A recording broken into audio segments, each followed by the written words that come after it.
Ora viva, muito boa noite, caro internauta que nos vê a partir da nossa página do YouTube. Falamos especificamente da FTV Live. Este que já está a começar a edição de sexta-feira única da semana do debate político que passa todas as noites neste dia que já foi mencionado. E para hoje não vai ser diferente, temos temas a serem enrolados nesta mesa do debate político. Vamos começar por falar sobre um tema que marca a atualidade, os 33,6 milhões de dólares que foram desviados, diz o Tribunal Administrativo, daquela que é a conta do Fundo Soberano. Vamos tentar perceber como é que isto terá acontecido, quais é que podem ser as implicações, e os nossos analistas vão nos ajudar a compreender. E se quiser saber quais são os outros temas a serem enrolados nesta mesa, fica por dentro até o final desta discussão. Caro internauta, que comece o debate. Temos mesmo ao nosso lado o professor Pangueia, como também o Dr. Molongo, que nos vão ajudar a compreender como é que 33,65 milhões de dólares foram desviados daquele que era o Fundo Soberano, um dinheiro que poderia ser usado para cobrir diversas despesas do Estado, e vindo daquelas que são as contas da indústria extrativa, ou melhor dizendo, dos hidrocarbonetos. E o professor Pangueia, muito boa noite, não vamos levar muito tempo, mas queremos perceber como é que 33,65 milhões de dólares foram desviados de uma conta tão importante. Estamos a falar do Fundo Soberano Nacional. Muitos países já adotaram uma conta como esta, justamente para garantir que determinadas despesas importantes para as nações fossem cobertas, mas Moçambique tem este déficit de 33,6 milhões de dólares e o governo diz que é um dinheiro que foi bem aplicado. Na sua percepção, professor Pangueia, o que exatamente aconteceu, o que isto revela sobre a política nacional? Muito boa noite e os seus pontos prévios. Boa noite para si, boa noite, Dr. Molongo, boa noite, telespectadores. Vamos partilhar um aspecto melindroso como este, tendo em conta que o nosso governo é um governo de saloios e, por conseguinte, dificilmente você vai conseguir procurar ter a verdade desse cenário que está a ser preparado pelos mídias, mas vamos destrinçar alguns aspectos sobre isso. Meu ponto prévio tem a ver com o edil da cidade de Tete, o senhor César de Carvalho, que garantiu o pagamento do 13º salário a todos os funcionários e membros da Assembleia Municipal. Este senhor, o César de Carvalho, há dias veio responder aos munícipes que estão preocupados com o lixo nas artérias da cidade e dizendo que, olha, ele não tinha condições para poder colocar contentores em todos os lugares do município da cidade de Tete.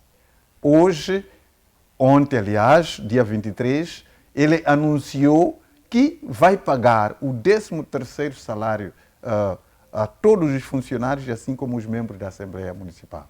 Sabemos que esses salários advêm dos impostos desses mesmos munícipes que solicitaram ao senhor César de Carvalho para que pudesse recolher lixo na cidade.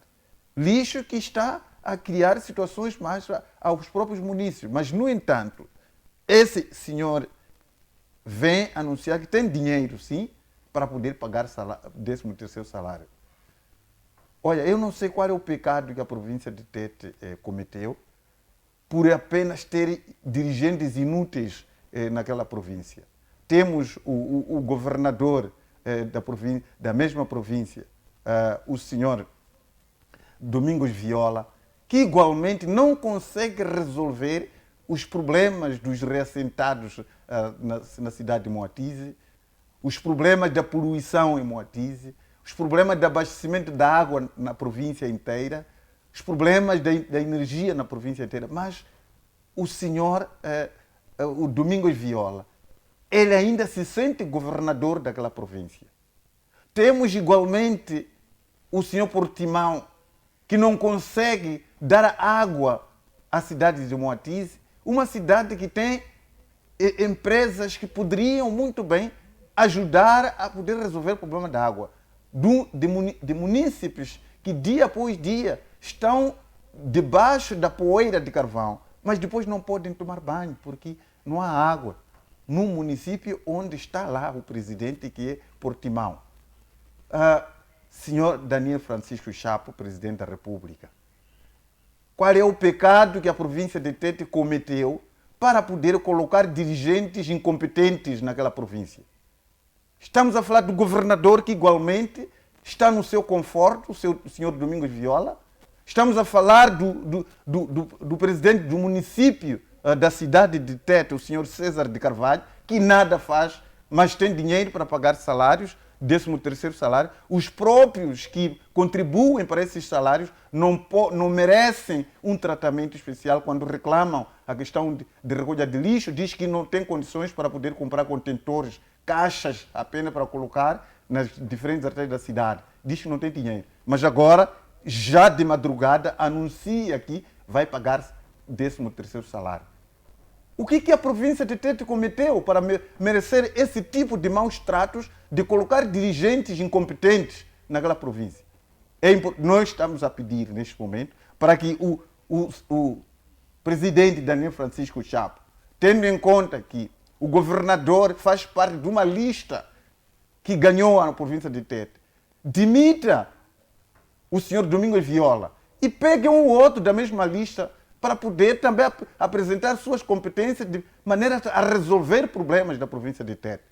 O mesmo, o edil da província, da cidade de Tete, igualmente, procure retirá-lo, meta alguém na mesma... Não vai precisar de pôr novas eleições, porque a legislação permite que qualquer um da lista, ele pode imediatamente substituir a um quando for incompetente, como é o caso que estamos a ter no município da cidade de Tete, no município da cidade de Moatize.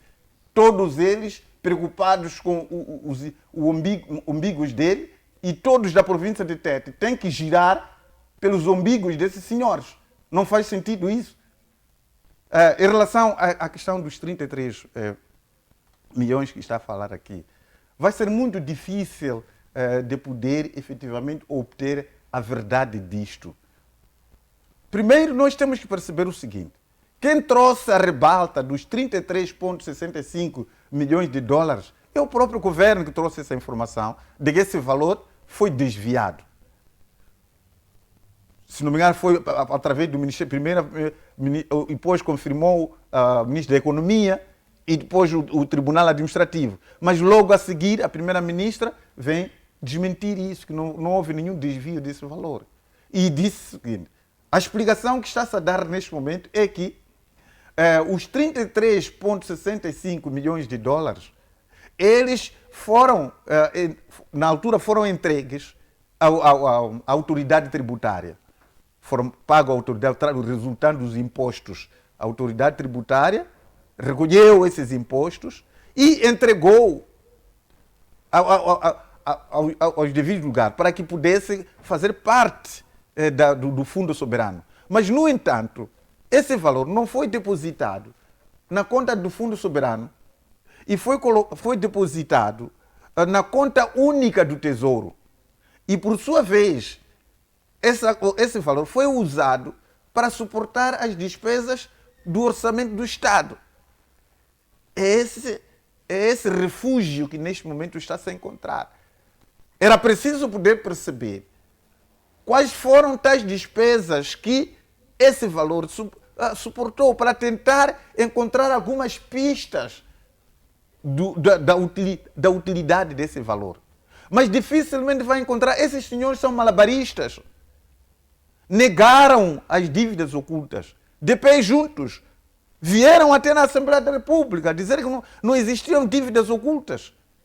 Mas depois dos mídias pesquisarem tudo, depois de ter trazido provas concretas, é quando esses senhores consentiram, de fato existem dívidas. Dali disseram, então, dívidas não declaradas. Então, essa questão, e da mesma maneira que hoje estão a aparecer, temos hoje o advogado em chefe, que é o senhor Alfazema, o chefe dos advogados da Frelimo, que aparece a defender com garras de unha que não houve desvio. E ele efetivamente vai encontrar elemento para se justificar diante disto. Mas passa necessariamente pelos mídias continuarem, a imprensa continuar a poder investigar para onde foi aquele valor, porque há possibilidade de conseguir isso. Tendo em conta que os funcionários públicos que manuseiam esses processos estão descontentes, muitos deles estão de costas viradas com o próprio governo, vão oferecer evidências para onde foi aquele valor. Há de ver que essas fugas todas que estão a aparecer de um lado para o outro, em algum momento há de se apanhar em flagrante, há de dizer para onde foi aquele valor. Porque eu acredito que há muitos, para aquela situação transpirar para a sociedade, porque houve alguém que é funcionário do Estado, entregou a informação aos mídias, entregou à imprensa. E da mesma maneira como agora está-se a fugir de um lado para o outro, muito brevemente alguém vai entregar as evidências sobre os 33,65 milhões de dólares que o governo nega de ter usado indevidamente. Mas ele diz que na altura ainda não havia se criado o fundo soberano, razão pela qual foi deputado X. Mas agora expliquem para onde foi, para que despesa esse valor foi usado. Então é esse cenário que infelizmente o país está a passar. Até porque, professor Pangaia, como bem uma pesquisa indica, o Tribunal Administrativo de Moçambique identificou esta diferença de tantos milhões de dólares entre as receitas que foram declaradas e as que foram realmente depositadas naquela que era conta transitória. O que significa que sim, os 33 milhões,65 eram sim destinados ao Fundo Soberano, no entanto foram desviados para alguma outra conta. Sim, olha, a mentira tem pernas curtas, sobretudo nesses últimos dias em que os próprios que estão a manusear os processos não estão satisfeitos com as lideranças e são eles mesmos que tiram as evidências e entregam à imprensa para trazer a rebalta. E é isso que os governantes devem perceber agora. Não vale a pena andar a trazer informações contraditórias, a pensar que em algum momento isso não há de vir a rebalta. Veja, por exemplo, o que estava a acontecer, o que aconteceu, acho que foi ontem ou antes de ontem, as contradições entre o ministro da Defesa e o ministro do Interior. Chume diz que, olha, a situação em Cabo Delgado é estável. Aqui já não temos nenhum lugar onde o terrorista ele está a passear a sua classe.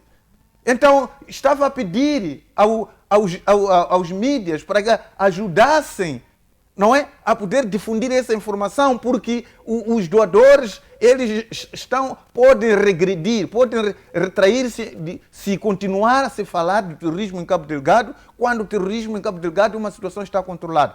Logo a seguir, o ministro do Interior estava a dizer que um dos membros da UIR foi morto em Cabo Delgado. Está a ver, um está a dizer que a situação está estável, o outro governante está a anunciar a morte de um militar em Cabo Delgado. Chume sempre foi nos dito assim. De outra vez, quando a situação estava tensa, estava a apelar à população para regressar às zonas de origem, porque a situação estava calma. Enquanto nós pedimos, Chume, vai você primeiro com a sua família em Cabo Delgado. Transfira-se, saia da cidade capital. Agora continua esse mesmo apelo. Já que diz que a situação está estável em Cabo Delgado, senhor ministro da Defesa, o Chume, transfira-se, vai viver em Cabo Delgado, lá no Mocimboa da Praia. Leva a sua família, seus filhos, vão estudar lá em Cabo Delgado. De manhã vai levando para você efetivamente mostrar que a situação em Cabo Delgado está estável. Não fica bem, senhor ministro da Defesa, Chume, andar aí a poder cobrir com a peneira o sol. Não faz sentido. As pessoas estão a morrer em Cabo Delgado, senhor Chume. Não pode andar aí a mentir.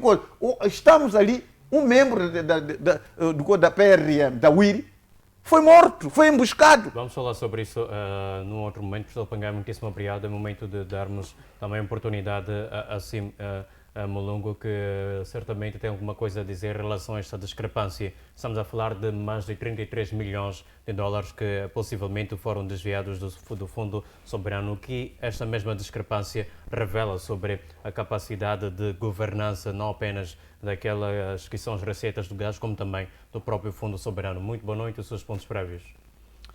Saudar a Cibelice e também ao professor Pangaia. A saudação em especial sempre se estende para quem nos acompanha a partir de casa e onde estiver, através mesmo do seu dispositivo. Bem, o meu ponto prévio vai para aquilo que foram as declarações do comandante provincial, Nampula. Terá dito que, de facto, ele já tem conhecimento de que parte das suas, parte dos criminosos que têm perpetrado certos crimes em Nampula são polícias, ou seja, são agentes da lei e ordem. E eu percebo que esta informação, algumas pessoas questionaram, ou seja, por que o comandante está a denunciar se ele de facto é que deve recolher essas pessoas e de facto responsabilizá-los por todos os atos. Ou seja, eu creio que deve-se olhar esta informação, ou poderia-se olhar em duas dimensões. Primeiro, esta dimensão, sim, que de facto o comandante não pode fazer denúncias, ele como sendo o superior desses supostos criminosos que pertencem ou que estão camuflados de polícias, ele devia responsabilizá-los, recolhê-los às celas. Mas, em parte, eu olho para isto como sendo uma forma de informar a população de que, certo, aquilo que vocês tanto reclamam, de que boa parte ou uma parte dos criminosos que nós temos na província são polícias, eu também já começo a constatar isso, já temos dados na mesa e possivelmente vamos atuar no sentido de neutralizar esses polícias que têm de facto cometido crimes e têm agido contrário àquilo que é a própria ordem ou a própria lei.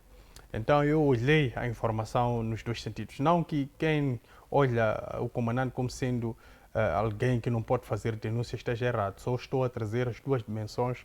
Podem existir mais para poder olhar a mesma informação. Evidentemente, sim, esta é a riqueza de capacidade de cada um, poder pensar e olhar os fenómenos. E queria exortar a este comandante e a própria polícia naquela província que deve neutralizar. Não importa se o ladrão é da igreja ou é de um determinado tipo de partido ou é membro da polícia, de qualquer que seja membro, este cidadão, quando ele de facto mostra-se contra aquilo que é a própria lei, eu creio que deve ser responsabilizado. Não pode haver aqui impunidades, não pode haver aqui tolerâncias. É uma situação mesmo que precisa de muita atenção de todas as forças de defesa e segurança naquela província. Bem, respondendo à sua questão, eu tenho, se calhar, um ponto prévio que faz ponte a essa situação do desvio, ou do suposto desvio de 33 milhões de dólares de uma suposta conta do Fundo Soberano, que é, de facto, hoje Moçambique vai conhecer aquilo que é o parecer internacional sobre a sua imagem a nível do sistema financeiro internacional, ou seja, é hoje que ficamos a saber se Moçambique permanece ou não naquilo que é conhecido como lista cinzenta, ou seja, a lista cinzenta é aquela lista que os credores colocam aqueles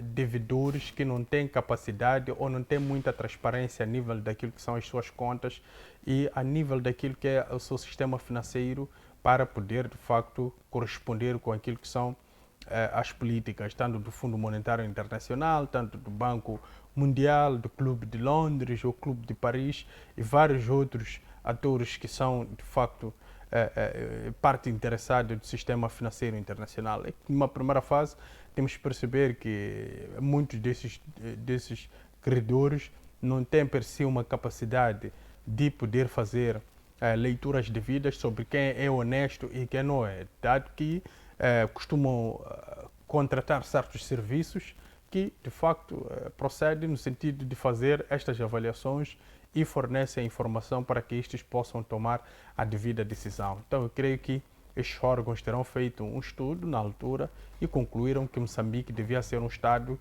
que, pelas atitudes, principalmente pela questão das dívidas não declaradas ou dívidas ocultas, devia-se sim se colocar numa lista cinzenta.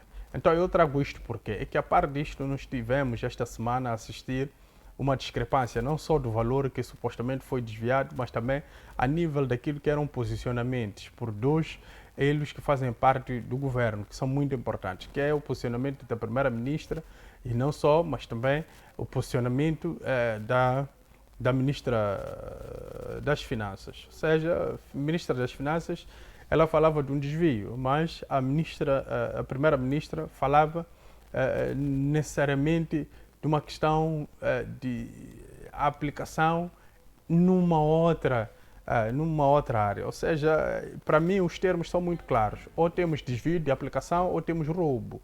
É verdade que levantou-se muito essa questão de roubo, mas para mim eu acho que pelos sinais nós tivemos desvio de aplicação. Por quê? Segundo o relatório do Comitê de Gestão deste Fundo Soberano, existe uma conta transitória. Nesta conta transitória é onde se aloca os valores e estes valores 40% vão para o Fundo Soberano e 60% vão para o Orçamento do Estado. Então, parece-me que houve aqui uma confusão. Quando digo confusão, é que confundiu-se o valor que ia ao Fundo Soberano e este valor foi canalizado supostamente Mas para... será possível confundir também o valor entre contas diferentes?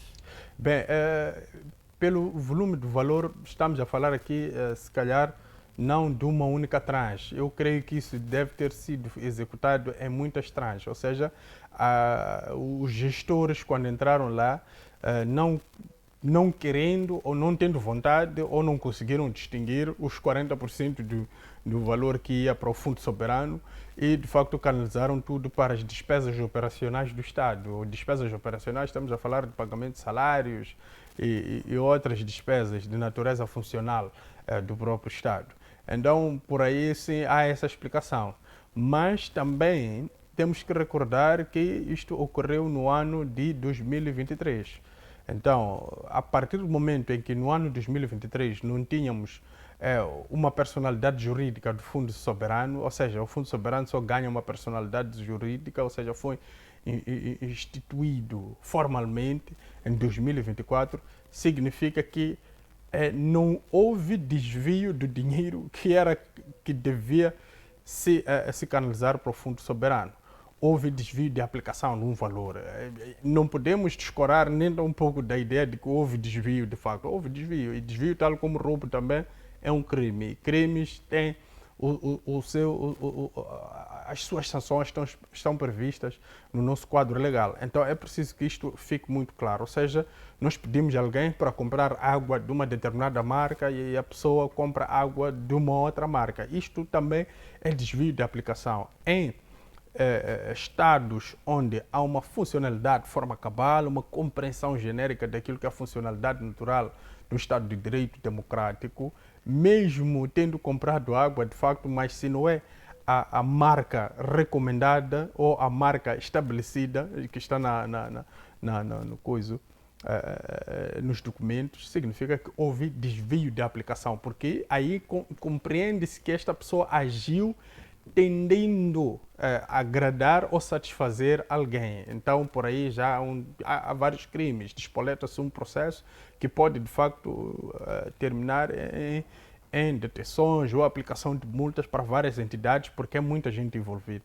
Então, eu creio que foi mais ou menos nesta situação. Então, estes fatos todos, essa discrepância entre o posicionamento da primeira-ministra e o posicionamento da ministra das Finanças, a ideia de existir uma conta transitória, ou seja, quando dissemos que é transitória, significa que o dinheiro está de passagem, também faz com que a nossa questão de transparência, de facto, fique mais ainda beliscada, o que pode precipitar uma continuidade na lista cinzenta por parte de Moçambique, e nós não poderemos, de facto, conhecer aqui uma normalidade naquilo que é, de facto, o retorno à confiança por parte dos nossos parceiros financeiros a nível internacional. Então, eu queria aproveitar essa ocasião, chamar a atenção aos dirigentes que muitas das vezes é preciso organizar os discursos que estejam alinhados, quando há uma situação de desvio como tal, politizá-la muitas das vezes pode minar aquilo que é a confiança pública e depois a confiança internacional. Então é preciso que o esclarecimento seja de facto real, não havendo aqui uma espécie de troca de mimos entre as partes que supostamente devem estar envolvidas neste processo. É verdade que no final do dia podemos concluir que a Primeira-Ministra não é da sua alçada este assunto das finanças, é da alçada da Ministra das Finanças, é da alçada do Ministério Público e também do Comitê de Gestão do Fundo Soberano e também do Banco Central, porque o Fundo Soberano é gerido a nível do Banco Central. E tem um outro porém, é gerido a nível do Banco Central, o Banco Central também não pode ser auditado e depois temos o porém de que ainda não existem de facto instalações concretas de gestores do Fundo Soberano, mas existem entidades ou algumas pessoas que estão a gerir este Fundo Soberano. Então eu creio que estamos aqui mergulhados em um assunto que ainda precisa ser descodificado como tal. Precisamos ter os documentos, o relatório do Comitê de Gestão, o posicionamento do Ministério das Finanças, o posicionamento, acho que é do Tribunal Supremo, do Ministério Público.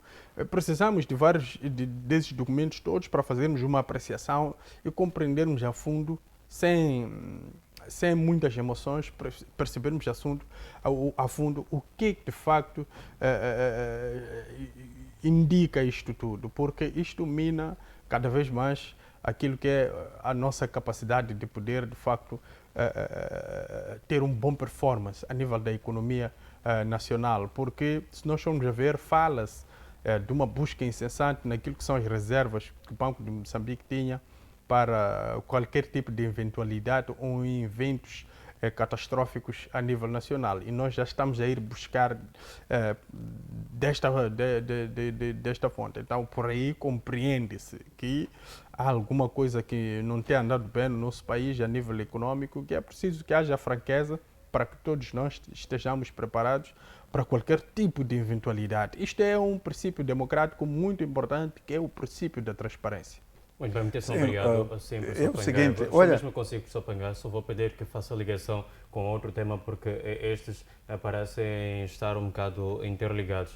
O outro tema diz que Moçambique está entre os países com extrema pobreza no mundo. Isto significa que mais da metade da população, professor Pangaia, vive com extrema pobreza. Estamos a dizer que a população de Tete, que lá tem carvão, é demasiado pobre. A população de Cabo Delgado, que neste momento não apenas sofre com terrorismo, também sofre com o problema da pobreza extrema. E tantas outras províncias que o nosso país tem, no entanto, com diversos recursos naturais, mas se debate com a questão da pobreza. O que dizer sobre isso, professor Pangaia? Sim, olha, com esses desvios que está-se a despoletar agora, a corrupção generalizada, não pode haver outros resultados senão a desgraça da população moçambicana. Mas olha, só para poder, Dr. Mulungu, nós teremos muito brevemente evidências de onde que foram os 33,65 milhões de dólares. Ultimamente já estamos a ter jornalistas investigativos que estão à busca de informações. E já existem pessoas ao nível do aparelho do Estado predispostas a entregar a informação fidedigna com relação a esses valores. E vai ser uma vergonha para esses governantes hoje que aparecem nas câmaras a poder desmentir fatos que funcionários têm na sua manga prontos a poder entregar. Porque quem trouxe essa informação, os próprios governantes deveriam perceber como é que essa informação dos 33,65 chegou à imprensa. De que maneira chegou lá? Quem transpirou essa informação para lá? Os mesmos que fizeram transpirar essa informação são os tais que trarão evidência para poderem envergonhar essa camuflagem que se pensa estar a fazer.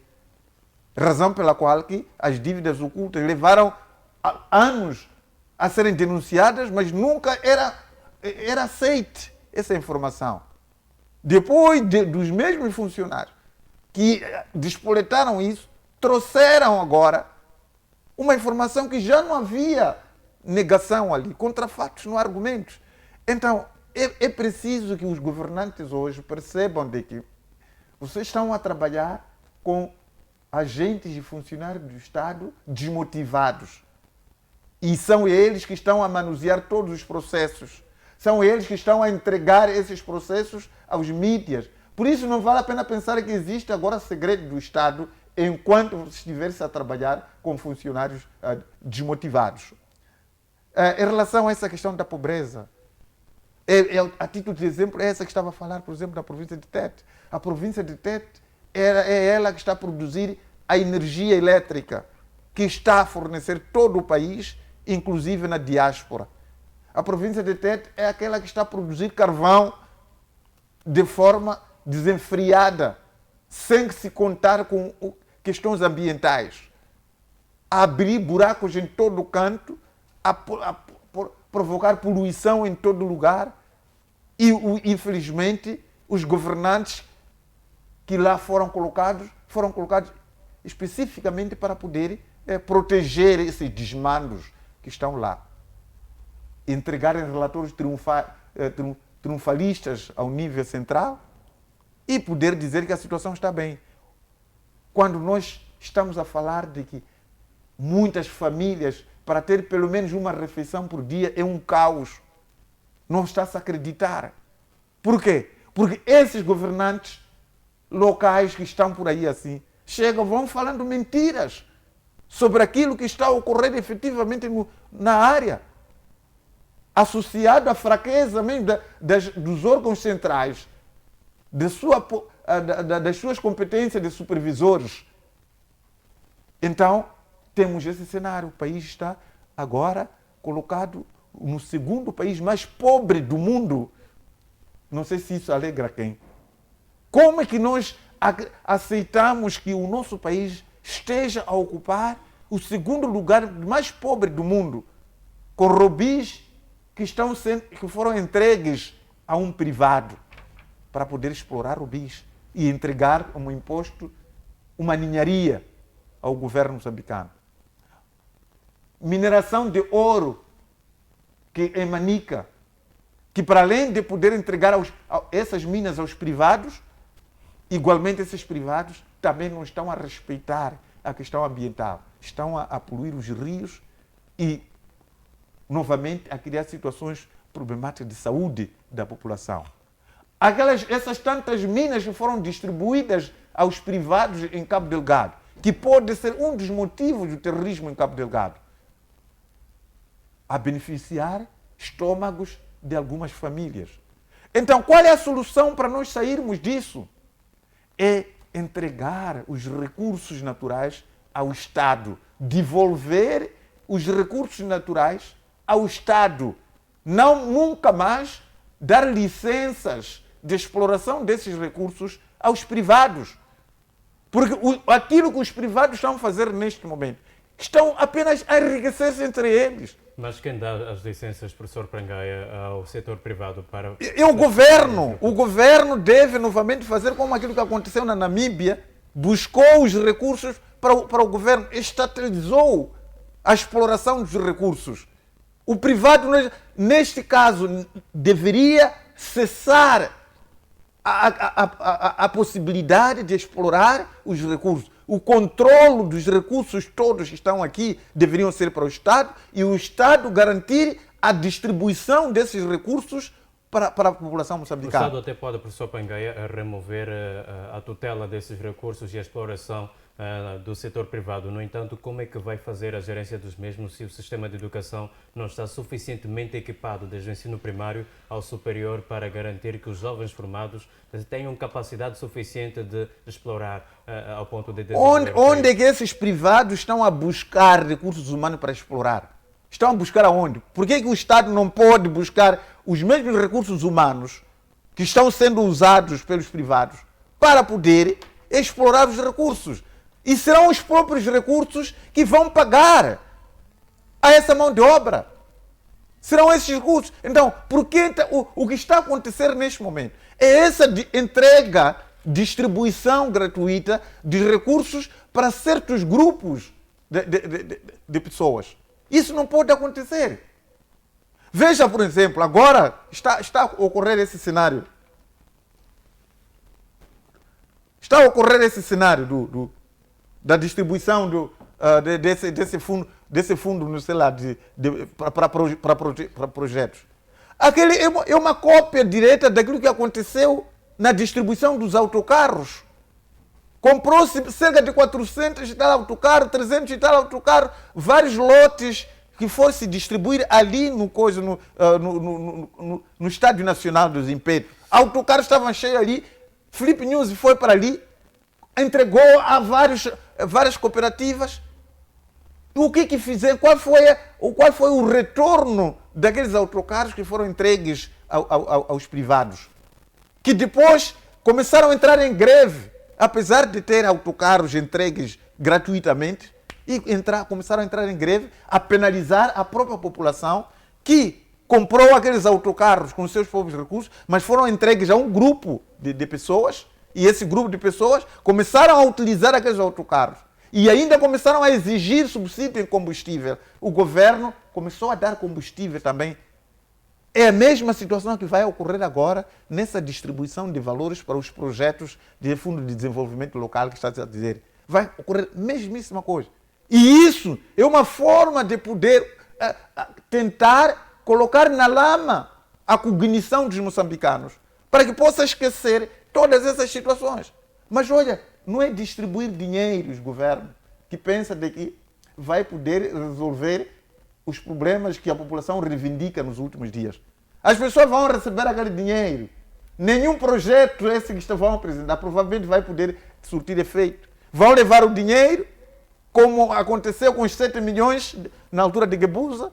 Receberam 7 milhões, não houve pessoa, não se ressarciu aquele valor, não houve devolução daquele valor. E hoje está-se a fazer a mesma coisa. Há de ver quais são as famílias que vão se beneficiar daquele valor. Então, é nesse contexto, olha, nós estamos numa situação difícil, mas eu acredito que em algum momento Deus vai dizer que pare com isso. Vai parar isso. De que maneira? Só Deus é quem sabe. Olha, não há ninguém que pode pensar que é eterno neste mundo, que pode criar civícias à população neste mundo. Estávamos a falar agora desse César Carvalho. Os munícipes estão a braço com lixo nos seus bairros.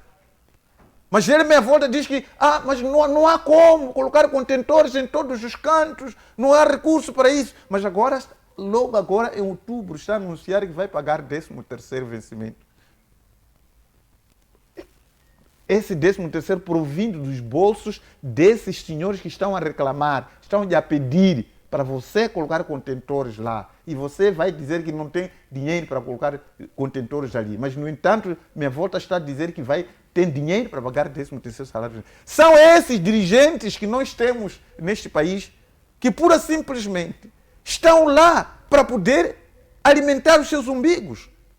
A população inteira deve girar em torno dos umbigos desses senhores. E nós temos que estar a verificar isso.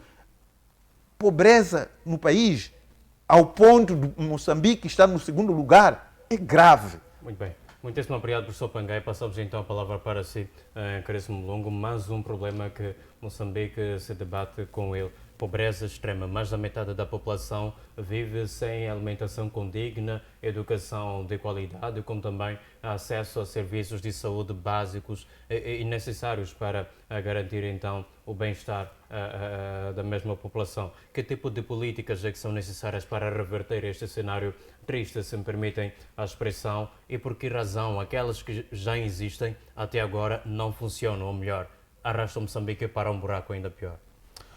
Bem, antes mesmo de, se calhar, responder a sua questão, queria voltar à questão do Fundo Soberano, porque há um ponto que para mim é muito crítico e nós já aprendemos muito bem com isso.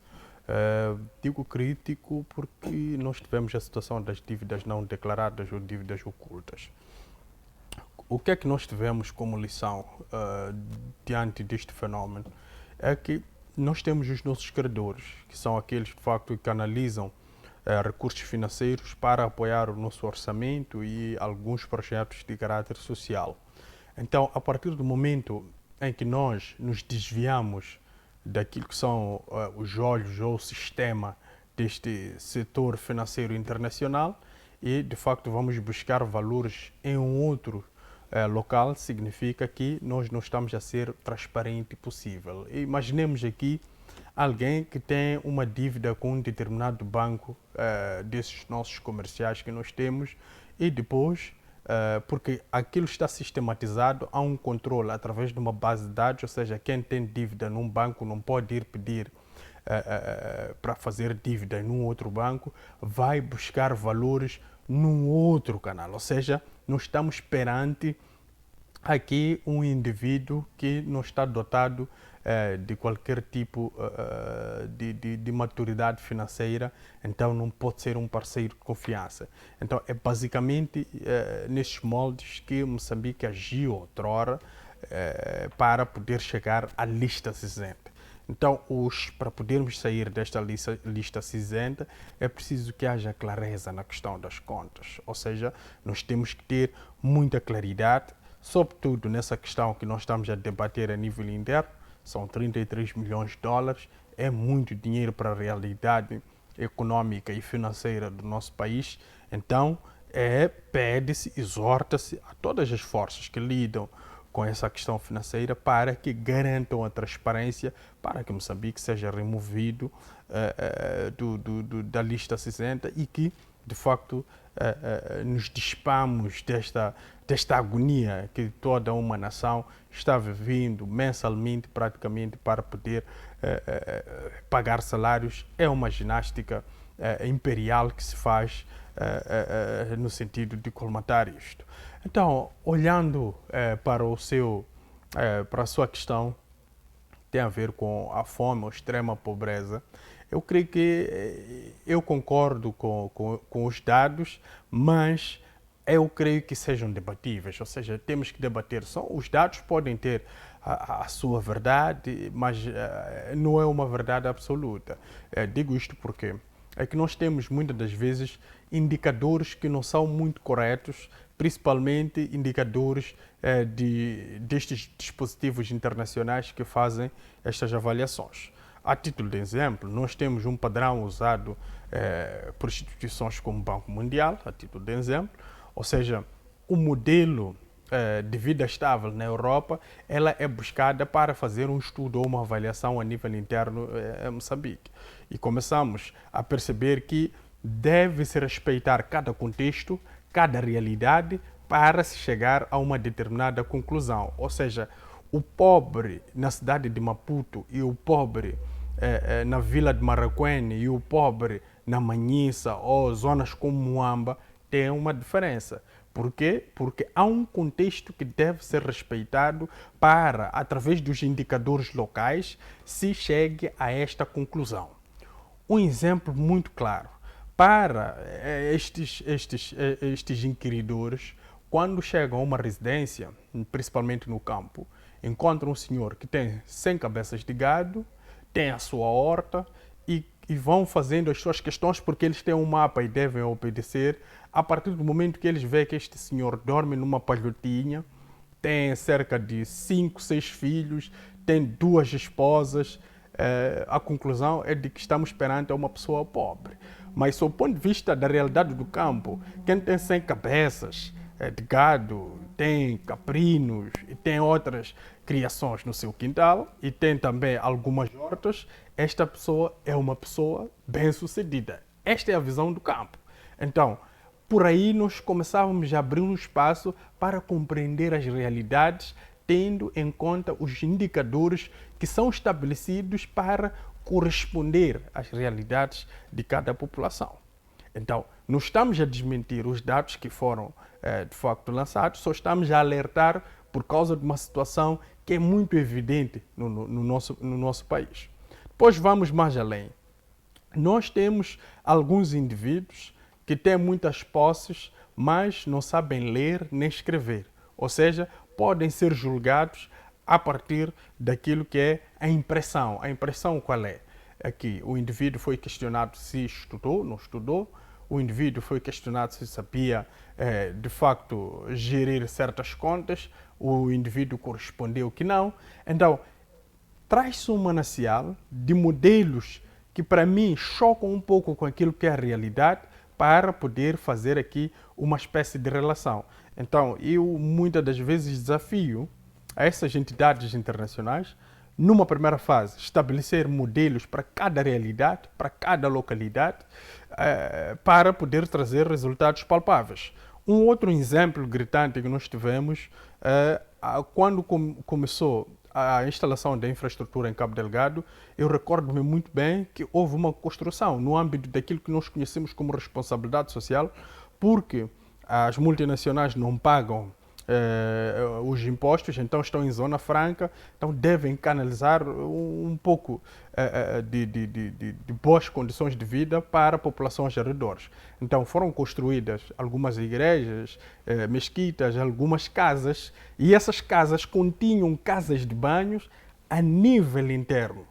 Depois, quando foram entregues essas casas à população local, a população simplesmente recusou-se, porque não queria, de facto, entrar numa casa onde tem casa de banho dentro. Ou seja, aqui temos uma situação flagrante de que não houve um estudo de base, não houve aqui coleta de informação para, primeiro, estudarmos a religião local, estudarmos a cultura local, as tradições e o pensamento coletivo, porque esses são dados que nos propiciam projetar qualquer tipo de indicadores que vão nos levar a uma determinada conclusão sobre um determinado fenômeno. Então são essas coisas que, de uma forma recorrente, vão falhando por parte dessas entidades internacionais que lidam com esses dados. Então, eu creio que é preciso mesmo fazer esses estudos, mas respeitando as realidades. O pobre na cidade de Maputo é diferente do pobre no campo, é diferente do pobre na aldeia, em várias outras zonas. Então, cada um com a sua realidade. O rico na cidade de Maputo é diferente do rico no campo e outras realidades. Tanto que, se formos a ir mais além, o rico na Bíblia é diferente do rico na nossa percepção, porque o rico na Bíblia é que é rico de espírito, é aquela pessoa que tem uma adoração exímia, exemplar. Mas para nós o rico é aquele que tem posses. Então temos que ver aqui que há certas discrepâncias e principalmente na avaliação dos dados que devem ser vistos. Mas com isso não estou a querer descredibilizar estes relatórios e podem ter a sua base de certeza para poder concluir que estamos mesmo, de facto, numa pobreza extrema. Mas, muito bem. No entanto, os relatórios dizem, Mulungu, que há moçambicanos que vivem diariamente abaixo de $2, isto é, para poder sobreviver, precisam de, no mínimo, $2 diários para comprar alimento. E estes dados indicam que estes cidadãos não apenas conseguem este pouco dinheiro, mas também enfrentam outras mais dificuldades, não apenas na cidade de Maputo, mas em outros pontos do país. Como é que olha, pelo menos na sua percepção, deixando de lado todos os dados, como é que olha para a atual situação do país, olhando não apenas para a questão do dinheiro, mas também a situação própria da educação, a saúde, o acesso a serviços básicos? Será que estamos diante de um país que a maioria da população não vive abaixo da pobreza? Não, a questão em causa para mim não é se a maioria não vive por baixo da linha da pobreza. É o que eu estou a tentar aqui explicar. É uma questão muito simples. Eu cresci praticamente aos redores da cidade e havia uma realidade um pouco diferente da vida da cidade. Felizmente eu tinha contato com a cidade porque eu estudei basicamente na cidade. Então, qual era o fenômeno que eu vivenciava, que era para mim engraçado? É que para nós, nos bairros, esses bairros emergentes da altura, cerca do final da década de 90 e os princípios do novo milênio, neste caso 2000, nós tínhamos 2 refeições, na nossa maioria. Ou seja, tomávamos o chá às 14 e depois só jantávamos. E para nós aquilo era sinônimo de bem-estar. Mas para quem estava na cidade, tinha o pequeno almoço, depois tinha o almoço e depois tinha o jantar. E alguns até tinham um lanche. Então, estamos a falar de uma diferença de 2 a 1 refeição em relação ao bairro. Mas estes dados, para quem olha-os, sob o ponto de vista de querer avaliar o nível de pobreza, tem que fazer uma avaliação contextual. Por que que nos bairros há 2 refeições e por que que na cidade há 3 ou 4 refeições? Por causa dessa questão contextual. Então, é mais ou menos por aí que eu estou a tentar conduzir um raciocínio lógico para que se perceba que, às vezes, nós falhamos nas nossas avaliações. É verdade que sim, há muita gente que vive na base de 2 a 1 dólar por dia, mas é preciso que tenhamos dados concisos, porque assim dificulta até ajudar estas pessoas a, de facto, desenvolver. Vamos lá, na senda dos 2 dólares por dia. 2 dólares por dia estamos a falar de cerca de 130 meticais. 130 meticais, para quem está no campo, por exemplo, estamos a assumir que se calhar a pessoa não compra tomate, não vai comprar a couve, não vai comprar produtos como arroz, porque tem o milho para fazer chima, então simplesmente vai comprar o sal e vai comprar o caldo. Então, por aí nós podemos concluir que até se calhar 2 dólares para essa família é um valor que pode usar durante 2 dias. Então, por causa da sua realidade e dos recursos que esta pessoa dispõe através da terra, que o proporciona uma produtividade, e por aí nós concluímos que então a realidade destas famílias é diferente da realidade na cidade. Então, na cidade, famílias reduzidas, 2 pessoas a 1 pessoa, com muitas dificuldades podem ter alguma coisa, 2 dólares por dia. Mas nós sabemos que a realidade da cidade, 2 dólares é um valor ínfimo, porque as coisas têm os seus preços que são elevadíssimos, ou seja, o quilo do açúcar, o quilo do arroz está acima de 1 dólar. Então, por aí já começamos a ver essas dificuldades. A não ser que os 2 dólares também venham numa situação em que a pessoa já tem tudo em casa. Aí sim é só para comprar coisas mínimas, como tomate, o sal, já tem condições criadas. Então, há muita coisa, porque são relatórios, tem base científica, então se tem base científica, temos que usar esta ciência para fazer estas avaliações. Então, os indicadores, eu creio que devem ser enriquecidos no sentido de se adequarem a cada realidade para poder extrair dados concisos. Muito bem, muito obrigado. Sim, professor é o seguinte... Sim, mas vou pedir que faça novamente a ligação. Sei que quero comentar sobre este tema que ainda está a ser discutido, mas porque existe a necessidade de fazermos uma gerência de tempo melhor, vou pedir que façamos a transição já para o terceiro tema, a relação aos ex-mineiros e suas famílias que exigem melhores condições de vida. Falamos daqueles que estiveram na África do Sul a exercer a atividade de mineração e hoje estão reformados, desenvolveram diversos problemas de saúde e hoje não conseguem exercer qualquer tipo de trabalho por conta da sua condição física. O que dizer sobre estes ex-mineiros que se sentem abandonados pelo governo? Qual é a responsabilidade, professor Pangaia, que o Estado tem sobre eles, não apenas no garante daquela que é a melhor condição de vida, mas pelo menos para prover o mínimo para eles? Eu antes de chegar aí queria ainda debater sobre essa questão da pobreza no país. Em qualquer ponto do país, qualquer país existe aqueles que são mais ricos, mais pobres, mas há uma média que se considera relativamente a questão da pobreza, para se poder dizer efetivamente, quando se diz que o Moçambique ocupa o segundo lugar do país mais pobre, não está-se a dizer que todos os moçambicanos estão no segundo lugar de mais pobres. Sabemos que existem esses magnatas que estão a tirar 33,65 milhões de dólares. Esses aí não são pobres. Então, é nesse contexto o que está a acontecer neste momento. Eu acredito que esses dados têm muito a ver com aquilo que é a média. Agora, se quisermos ir ao detalhe, vamos ao desvio padrão. É aí onde vamos encontrar efetivamente essas diferenças. Agora, em relação a como é que nós podemos acreditar de fato de que o país mais pobre ocupa o segundo lugar como país mais pobre. Vamos ver o que o país está a produzir. É essa questão em que qualquer cidadão procure ver qual é a indústria que o país tem. Praticamente nenhuma. Tudo que nós estamos a ter aqui, estamos a consumir apenas. Deixamos de ser, no mínimo, produtores talvez de cerca de 5%. Mas se calhar não atingimos até lá. Todas as indústrias matamos. Aliás, o governo matou pelas suas políticas pícias que estão aí. A própria agricultura, nós não conseguimos ter políticas públicas que possam resolver problemas na agricultura. Apesar de termos terras férteis no país, neste momento nós continuamos a importar cereais para o nosso país.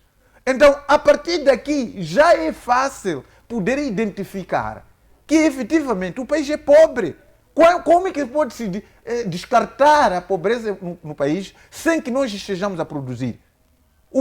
A própria roupa que nós vestimos vem da lixeira da Europa, onde o governo vai buscar roupa usada na Europa e vem vender aos moçambicanos.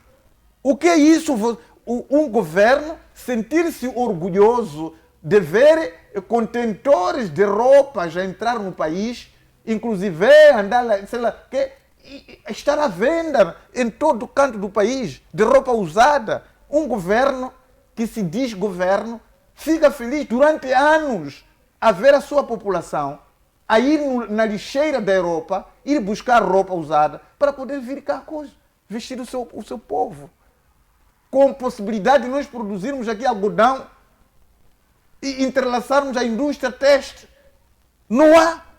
E estão todos a dormir. Então, como é que podemos aqui descartar que esse relatório efetivamente seja realístico? Como é que um país pode viver sem infraestruturas que possam trazer comida, que possam trazer todas as infraestruturas sociais capazes de poder defender das próprias políticas?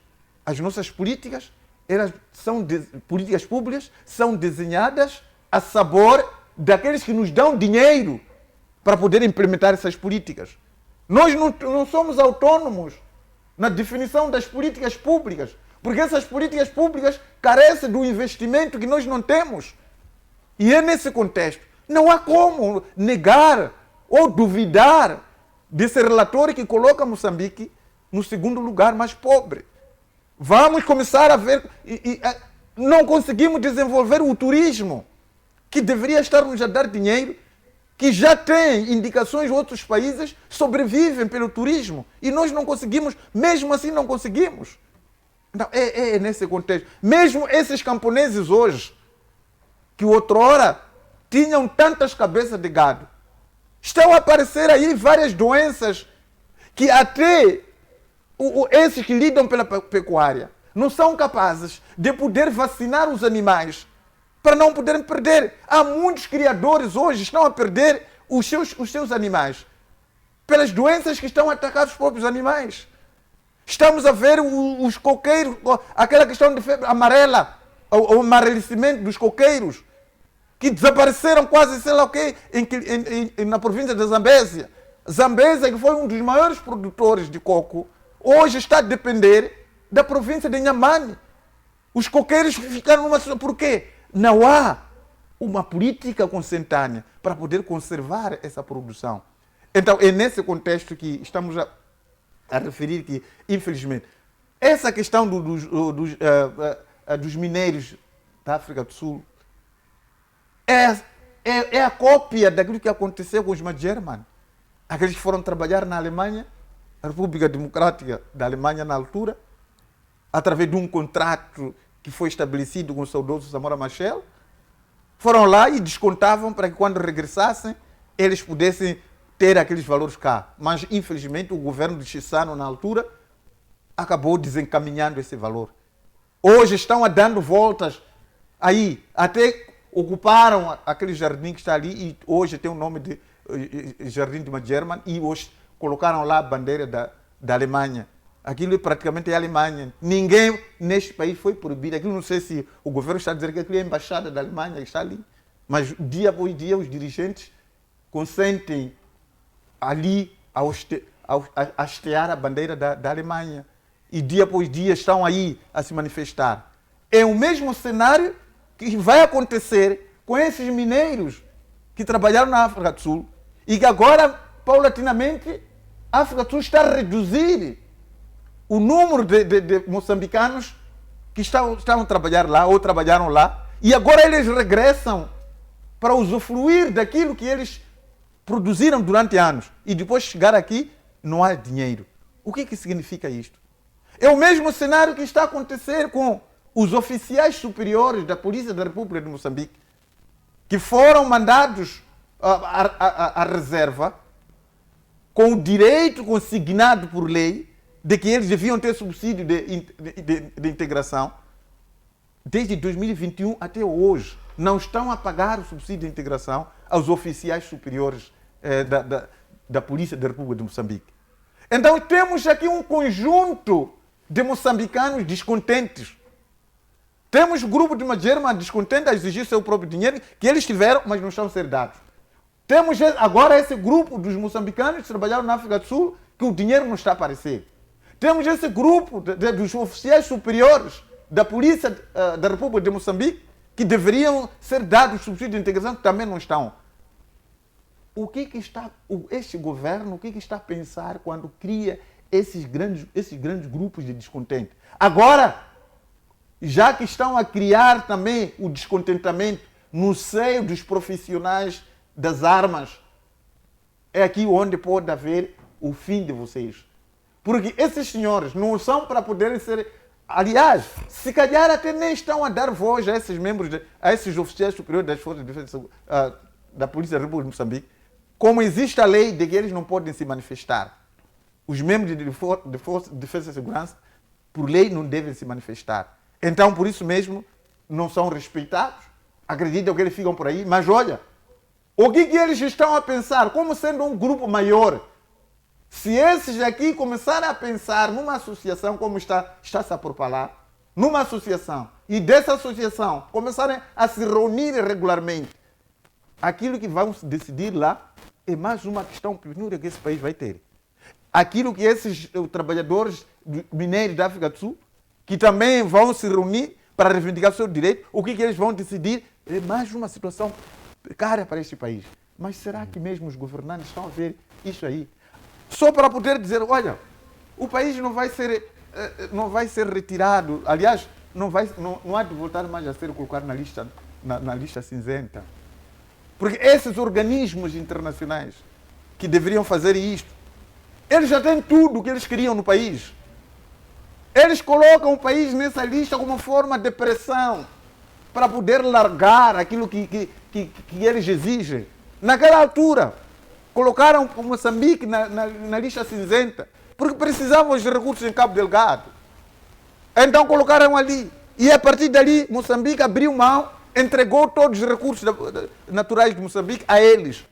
Razão pela qual que o tema a seguir, vamos ver agora o Chapo a ser condecorado lá. O que fez? Exato. É essa questão. Eles vão continuar sempre a falar que Moçambique é um menino bonito, sei lá o quê, que é para preservar. Não é por acaso que temos países em África que os presidentes estão há 40 anos no poder, mas dizem que é uma democracia. E eles estão lá a assistir aquilo ali. Muito bem. Muitíssimo obrigado, professor Pangai. Passamos mesmo para si, Caríssimo Lungo, já encerrar a discussão em relação a este terceiro tema sobre os ex-mineiros e as suas famílias que exigem melhores condições de vida já na reforma. Como é que o Estado pode garantir essas melhores condições sem recorrer apenas a declarações simbólicas que são superficiais, mas indo para aquelas que são políticas reais que vão realmente resolver o problema que enfrentam neste momento? Bem, eu creio que esta situação dos mineiros, a nível mesmo do próprio Instituto Nacional de Segurança Social, podia-se criar um órgão que faz a coleta daquilo que são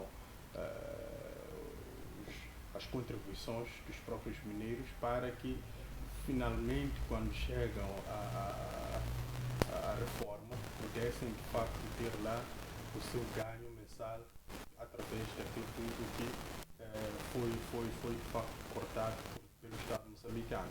Porque o Estado moçambicano, quando o mineiro está a trabalhar formalmente, mineiro formal, formalmente nas minas da África do Sul, o Estado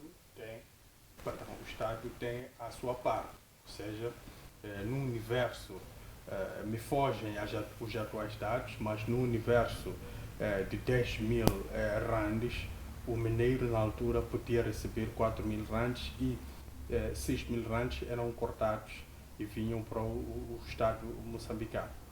Uma parte do valor era para garantir com que quando este terminasse o contrato, porque os contratos são anuais, pudesse sofrer aliás, um ajustamento e fosse-lhe entregue o valor. É verdade que alguns reclamavam que o valor que eles recebiam depois de um ano de contrato não era um valor justo cá na parte moçambicana. Então, nestes cortes que são feitos basicamente para poder assistir ao próprio mineiro fim de contrato anual, eu creio que pode-se tirar de lá uma parte do valor para garantir aquilo que é a sua reforma, através da criação de um órgão dentro do Instituto Nacional de Segurança Social, para quando este estiver cá também possa, de facto, receber aquilo que é a sua segurança social.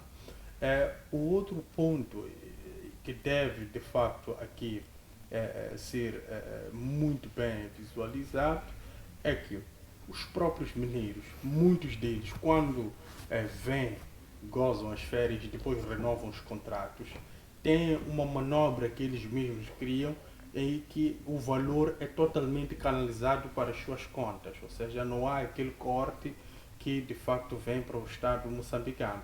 Então, por aí começa a haver um determinado tipo de problema e ele, quando termina aquele que é o seu contrato, não tem nada para receber a nível do Estado moçambicano. Isto, na altura, era administrado a partir da UNL e que fazia essa administração dos próprios mineiros e dava devidamente esses valores. Se os valores eram justos ou não, com o tempo, se calhar, vamos coletar alguma informação a partir dos próprios mineiros. Eu sou fruto desta vida, porque o meu pai foi um mineiro.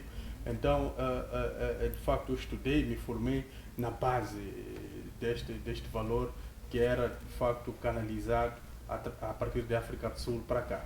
Então, eu creio que há esta necessidade, porque hoje há muitas percepções sobre o valor que vem a Moçambique, porque há indicações de que as associações mineiras na África do Sul terão canalizado uma boa parte do valor para que pudessem se assistir os aleijados, aqueles que reformaram a nível do Estado moçambicano, mas que para tal ainda há uma discussão enorme para poder se desembolsar esse valor. Há uma associação que encontra-se na província de Gaza que lida com essa gestão. Província de Gaza porque considera-se o berço dos mineiros, porque supostamente a maioria deles são de Gaza, mas é preciso perceber que todas as províncias a nível nacional têm mineiros ou tiveram mineiros na altura, então era preciso que fosse imagem para a gente, que as associações também sul-africanas, junto desta associação moçambicana dos mineiros, entrassem numa concordância e pudessem canalizar o valor para que estes mineiros possam ser de facto assistidos, mas sem um órgão de facto por parte de vontade do próprio Estado moçambicano para poder de facto assistir isso, eu creio que fica cada vez mais difícil. E, no final é o mineiro voltar à sua residência com o valor que recebeu na África do Sul e depois recebe um pouco da UNL e depois disso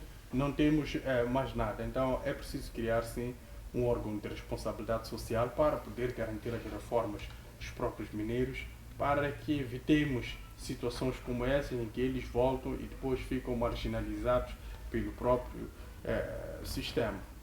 Muito bem, muitíssimo obrigado. Vamos caminhar para o último tema, mas também em jeito de primeiro reflexão, síntese e últimas considerações. O último tema, como o professor Pangaia bem citou e antecipou, Daniel Chapo, o Presidente da República, foi condecorado em Genebra. Caríssimo Lungo, vamos, como bem disse, fazer uma espécie de síntese daquilo que já discutimos, como também refletir já em jeito de últimas considerações. Vamos então recebo indicações de que vamos caminhar para o professor Pangai. Professor Pangai, ajude-nos a fazer uma síntese básica daquilo que nós já discutimos, considerando, primeiro, o tema sobre o Tribunal Administrativo que admite este desvio ou possível discrepância de 33,65 milhões de dólares daquela que é a conta transitória para o Fundo Soberano Nacional. O segundo tema sobre Moçambique fazer parte daqueles que são os países mais pobres do mundo, e já o terceiro em relação aos ex-mineiros que discutimos mesmo agora e às suas famílias que reivindicam melhores condições de vida já na reforma. É um dinheiro que está a ser acusado, são 3 problemas grandes, sem falar de tantos outros. Há cerca de 24 horas foi reportado que a comandante da Polícia da República de Moçambique, a nível distrital de Maracuene, foi assassinada a tiros numa viatura de marca Mahindra. Foi assassinada a tiros, como bem disse. E são tantos outros problemas para o professor Pangaia, e hoje Daniel Chapo é condecorado em Genebra. O que significa exatamente para Moçambique esta condecoração do Presidente da República em meio a tantos problemas e considerando que o mesmo não está sequer a um ano de governação? É o seguinte, a condecoração do Presidente Daniel Chapo é uma ironia que os europeus, o Ocidente coletivo nos habituou, quando eles pretendem poder pescar aquele que é responsável pelos recursos, então faz tudo por tudo. Para quê? Para poder buscar a ele como se fosse um grande amigo. Já fizeram isso para Muammar Gaddafi. O Nicolas Sarkozy, o antigo presidente da França, ele começou a elogiar Muammar Gaddafi. Gaddafi entrou na linha deles, e até que Gaddafi chegou a financiar as eleições do Nicolas Sarkozy e ganhou as eleições através do financiamento que o Gaddafi fazia para aquele sujeito. Fizeram isso para Vladimir Putin na primeira governação. Vladimir Putin era um menino bonito junto do Ocidente coletivo. E mais tarde apareceu vários prêmios que deram a Vladimir Putin na altura. E hoje o nosso presidente é condecorado como quer dizer, o líder nessa questão de questões climáticas, e até foi convidado de honra para aquela cerimônia. Tudo isso trata-se de uma ironia, trata-se de algo para poder puxar ao nosso inimigo, dar o campo dele agir como ele está. Por isso mesmo que o Traoré, ele disse que em nenhum momento nós podemos considerar um país amigo quando ele vigia passo a passo aos nossos soldados, aquilo que está acontecendo no nosso país. Então, aquela condecoração não tem sentido, e efetivamente o presidente Daniel Francisco Chapo deveria até desconfiar da premiação que lhe deram. Em relação à questão de síntese, é exortado o governo para poder vir falar a verdade com relação aos 33,65 milhões de dólares.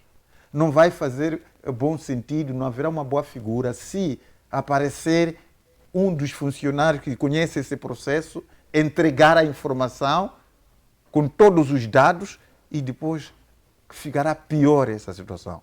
Vale a pena poder mostrar a verdade, porque de segredo no país já não tem nada.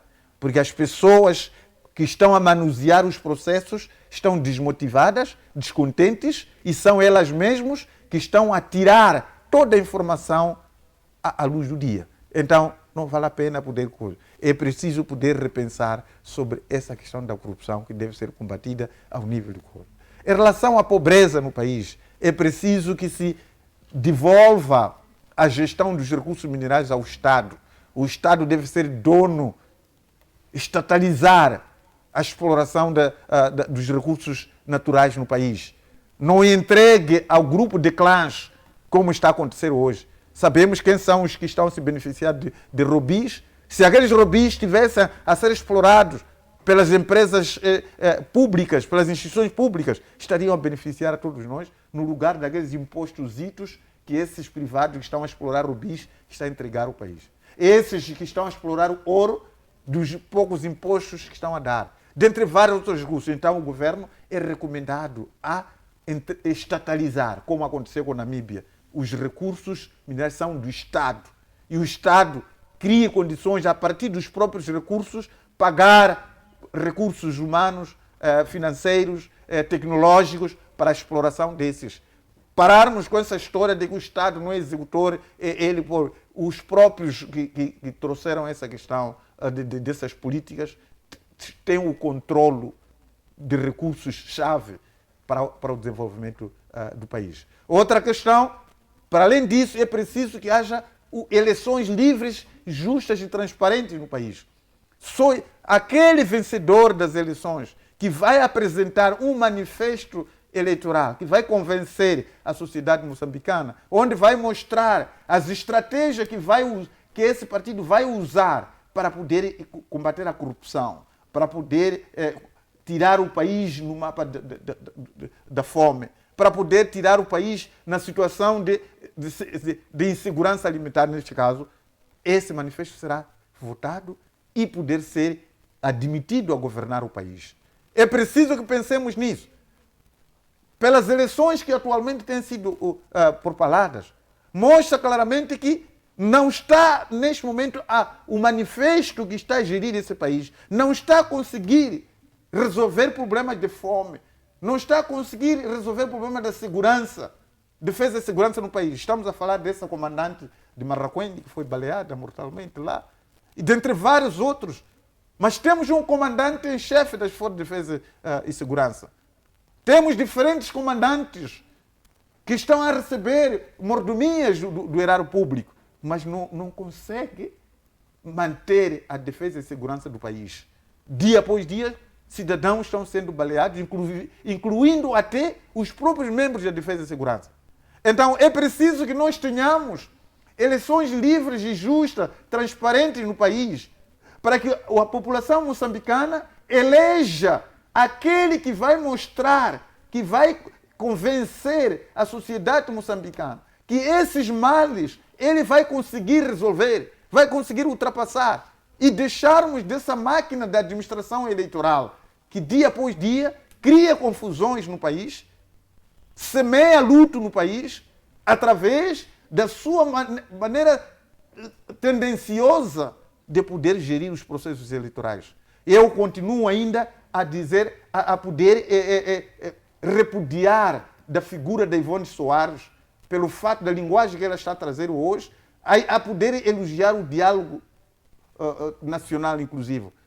Um diálogo nacional inclusivo que pura simplesmente tem a tarefa de poder hiperionizar a todos aqueles que estão, todos os partidos que estão lá neste momento. Razão pela qual a própria Ivone Soares hoje mudou de linguagem. Aquela que ontem oferecia segurança de que ela em algum momento poderia servir de uma alternância deste país, mas a Ivone Soares deixou de ser isto pelos pronunciamentos que nós estamos a ter atualmente. Só para finalizar, esse diálogo nacional tem como objetivo principal para poder, na leitura que está a ter neste momento, para poder retirar aqueles aspectos na Constituição da República que em algum momento periga a reeleição. Há de ver, provavelmente, nas próximas eleições, não há de haver uma eleição direta ao Presidente da República. O Presidente da República provavelmente vai estar na lista única, como está a acontecer com a eleição do Presidente do município. O cidadão só vai ter que votar numa lista e o cabeça de lista de um partido, esse que vai ser Presidente da República. São algumas alterações que podem estar a querer dizer que estamos a consultar a sociedade, mas para depois inserir isso, como a Angola também está a fazer o mesmo. De não eleger diretamente um cidadão como presidente, mas sim colocar uma lista, como acontece nas autarquias, e está lá. E aí vai ser muito mais fácil ainda ludibriar as eleições. Muito bem, muitíssimo obrigado, professor Pangai. Passamos então para si, caríssimo Lungo. Vamos refletir Moçambique já de maneira muito breve. Falamos primeiro sobre o desvio de 33,65 milhões de dólares daquela que é a conta transitória para o Fundo Soberano Nacional, mas para além disso houve um outro relato, desvio de cerca de 48 milhões de meticais da conta da LM no que diz respeito à tradução de documentos que era também algo muito importante. Estamos a falar de documentos jurídicos, caríssimo Lungo. Para além disso, temos outro problema, é o segundo tema, que Moçambique está na lista dos países mais pobres, o segundo mais pobre do mundo. É algo que preocupa não apenas ao cidadão pacato, mas aquelas que são as entidades que estão realmente preocupadas com o atual estágio do Estado Nacional. Por último, falamos sobre os ex-mineiros que, em conjunto das suas famílias, pedem melhores condições de vida, considerando que eles trabalharam por demasiado tempo na vizinha África do Sul, desenvolveram diversas doenças e hoje não são capazes de ter a mesma força para buscar sustentar as mesmas famílias que eles foram construindo ao longo do tempo. E por último, Daniel Chapo, o Presidente da República, é condecorado em Genebra. Em meio a tantos problemas, nós assistimos a uma condecoração, não se diz cá que não mereça, mas queremos perceber a partir de si, talvez nos possa ajudar, quais são os critérios que podem ser estabelecidos para a condecoração de um líder nacional na esfera internacional, já mesmo a encerrar e refletindo Moçambique.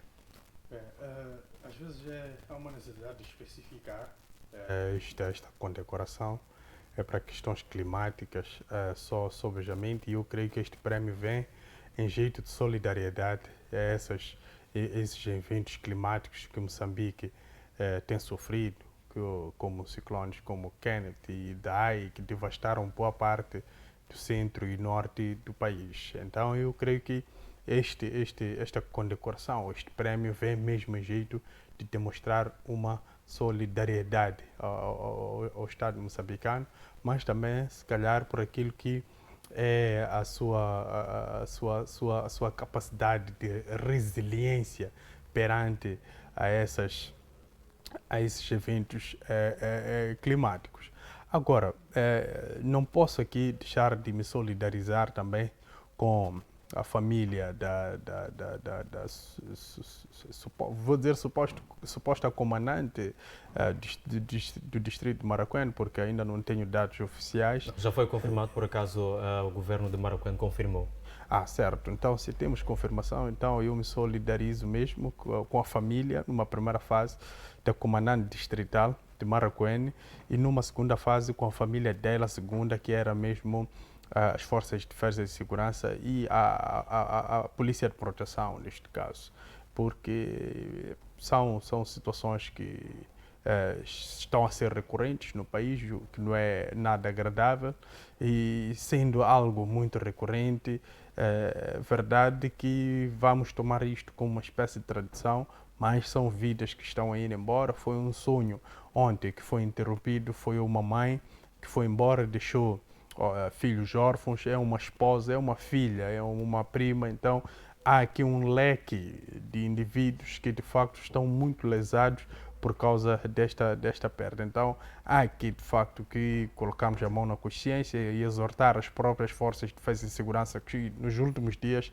têm sido alvo desse tipo de ações maléficos, a de facto buscarem dados concisos para poder responder a estes males através da neutralização dos indivíduos que têm perpetrado essas ações. Pelas ações, os sinais que nos chegam é que é o mesmo grupo, porque o modus operandi é idêntico. Então, se é idêntico, significa que é o mesmo grupo. Então, é preciso que haja uma atenção mais aprofundada no sentido de conseguir chegar a esses indivíduos e os neutralizar. Dizer que Moçambique é um país que de facto tem os seus desafios na atualidade, mas é preciso que nós apostemos em nós mesmos. Não haverá estrangeiros que virão para cá para mudar a nossa realidade, temos que ser nós cá. Vamos discutir o nosso Estado de uma forma aberta, com o peito aberto, sem crenças, sem comprometimento para com causas de grupos específicos, mas com uma frieza, com uma frontalidade, porque eu acredito que só assim é que podemos, de facto, alcançar um resultado palpável. Muitíssimo obrigado, caríssimo Lungo. Agradeço também a si, professor Pangaia. No entanto, agradeço muito especial, como é óbvio, vai para si, caro internauta, que nos acompanhou do princípio até o final deste debate. Falamos do debate político que passou no seu ecrã até esta hora e nós temos o prazer de anunciar que estaremos juntos na próxima sexta-feira, à mesma hora, para discutirmos em relação a outros temas que marcam a atualidade nacional, mas também preocupam a muitos moçambicanos, a marca governamental, sociedade civil e tantos outros intervenientes que estão de fato preocupados com o atual estágio de Moçambique. Esperamos nós que aquele que tem a faca e o queijo na mão, alguma coisa possa fazer para mudar então a situação deste mesmo país. Despedimos-nos, no entanto, nós prometemos voltar, como bem dissemos. Tudo quanto podemos desejar é um final de semana altamente abençoado e que o caro internauta fique bem. Melhor dizendo, fique com Deus até lá.